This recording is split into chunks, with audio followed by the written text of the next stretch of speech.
তদন্তকারী পুলিশ অফিসারের সাথে হত্যার কোনো রাজনৈতিক সম্পর্ক, চাঁদার কোনো সম্পর্ক আছে কিনা সেটা দেশবাসী ক্লিয়ার হবে ইনশাল্লাহ।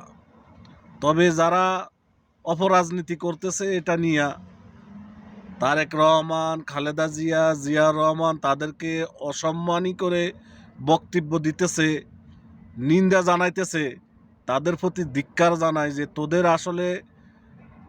তোদের ভিতরে মানবতা বলতে নাই। তোরা আগে কি হয়েছে সেটা না দেখে উল্টাপাল্টা কথাবার্তা, স্লোগান দিতেছস, নিন্দা জানাইতেছস। এটা তোদের আসলে মনুষ্যত্ব আছে কিনা সেটা জানি না। তো সবাই তদন্তকারী অফিসারের কথা শুনে অবগত হবেন ইনশাআল্লাহ কি হয়েছে ওখানে।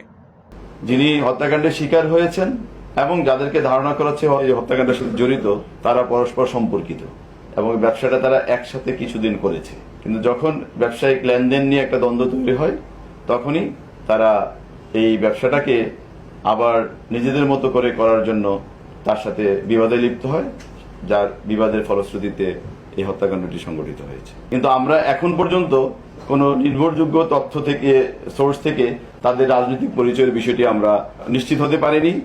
যারা গ্রেফতার হয়েছে তাদেরকেও আমরা জিজ্ঞেস করেছি কোন রাজনৈতিক পরিচয় আছে কিনা, কোন রাজনৈতিক সংগঠন বা দলের সাথে তারা সম্পৃক্ত কিনা। তারা এই বিষয়ে আমাদেরকে স্পষ্ট কোনো তথ্য দেয়নি। এখন পর্যন্ত সোহাগের সম্পর্কে আমরা যতটা জেনেছি, এই ব্যবসাটা তারা একসাথেই করত।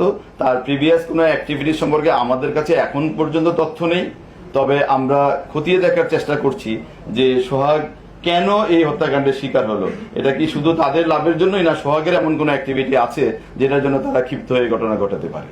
আমরা এই ঘটনা যখন ঘটেছে, আমি সময়টা উল্লেখ করেছি, তার 20 থেকে 25 মিনিট পরে আমি ঘটনাস্থলে উপস্থিত হয়ে পরদিন সকাল 5টা পর্যন্ত আমি নিজে থানায় উপস্থিত ছিলাম। কেননা আমি নিজেই তো এটা সাক্ষী। আমরা বাদী খুঁজতেছিলাম, এক ভদ্রমহিলা আসলেন যে উনি মামলা করবেন। তা আমরা বললাম যে আপনার পরিচয় কি?